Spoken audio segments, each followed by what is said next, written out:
So I'm making this wee video because this is the solstice and you can see the sun shining very strongly behind me. It's at its lowest point. And AE predicted what would happen in Newgrange on the solstice.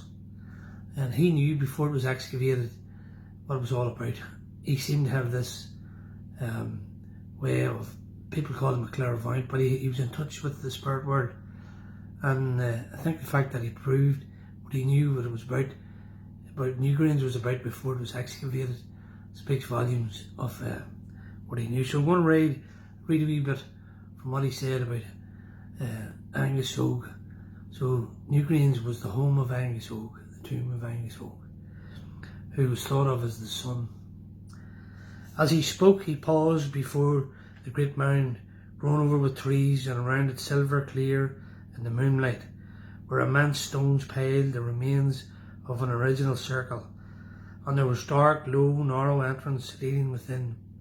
He took Con by the hand, and in an instant they were standing in the lofty, cross-shaped cave, built roughly of huge stones. This was my palace. In days past, many a one plucked here the purple flower of magic and the fruit of the tree of life. It's very dark, said the child discontentedly. He had expected something different. Nay, but look, you will see it is a palace of a god. And even as he spoke, a light began to glow and pervade the cave, and to obliterate the stone walls and the antique hieroglyphs engraved therein, to melt the earth and floor into itself like a fairy sun, suddenly uprisen within the world, and there was everywhere a wandering ecstasy of sound. Light and sound were one. Light had a voice, and the music hung glittering in the air. Look how the sun is dawning for us, ever dawning in the earth, in our hearts, ever youthful and triumphant voices. Your sun is but a smoky shadow, ours the ruddy and eternal glow. Yours is far away, ours is heart and hearth and home. Yours is the light without, ours is the fire within. In a rock, in a river, in a plain, everywhere living, everywhere dawning. Whence also it cometh that the mountains emit their wondrous rays.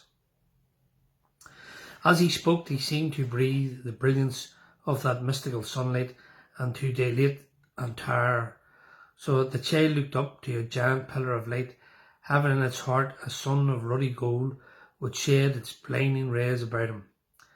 And over his head there was a waving of fairy plumage, and on his face an ecstasy of beauty and immortal youth. I am Angus, Con heard. Men call me young. I am the sunlight in the heart, the moonlight in the mind. I am the light at the end of every dream, the voice forever calling to come away. I am the desire beyond you or tears. Come with me, come with me. I will make you immortal, for my palace opens into the gardens of the sun, and there are the fire fountains which quench the heart's desires in rapture. And in the child's dream he was in a palace high as the stars, with dazzling pillars, jewelled like the dawn, and all fashioned out of living and trembling opal. And upon their thrones sat the Danon gods, with their sceptres and diadems of rainbow light, and upon their faces infinite wisdom and imperishable youth. In the turmoil, growing chaos of his dream, he heard a voice cry out, You remember Con, more, you remember. And in an instant he was torn from himself and had grown vaster, and was with the immortals seated upon their thrones, they looking up upon him as a brother, and he was flying away with them into the heart of the gold. When he awoke, the spirit of childhood, dazzled with the vision which is too lofty for princes.